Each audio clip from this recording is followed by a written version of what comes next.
যত বেশি দরুদ পড়বেন আপনার টেনশন তত কমে যাবে। ফজিলত শোনেন, যত বেশি দরুদ পড়বেন আপনার টেনশন দুশ্চিন্তা তত কমে যাবে। যত বেশি দরুদ পড়বেন আল্লাহ তত রহম করবে আপনাকে, আপনার গুনাহ তত মাফ হবে, আপনার নেকির পাল্লা তত ভারী হবে এবং মুহাম্মদ সাল্লাল্লাহু আলাইহি ওয়াসাল্লামের সুন্নতের উপর আমল করা আপনার জন্য সহজ হবে।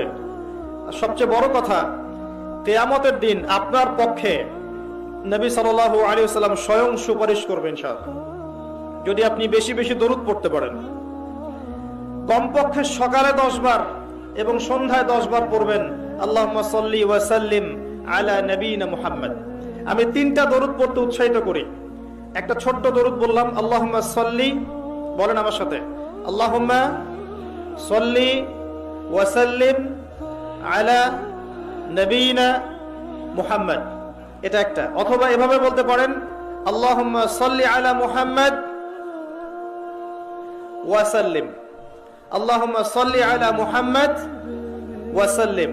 অথবা যেটা আমরা পড়ি, আল্লাহুম্মা সাল্লি আলা মুহাম্মদ ওয়া আলা আলি মুহাম্মদ কামা সাল্লাইতা আলা ইব্রাহিম ওয়া আলা আলি ইব্রাহিম ইন্নাকা হামিদুম মাজিদ। আল্লাহুম্মা বারিক আলা মুহাম্মদ ওয়া আলা আলি মুহাম্মদ কামা বারাকতা আলা ইব্রাহিম ওয়া আলা আলি ইব্রাহিম ইন্নাকা হামিদুম মাজিদ।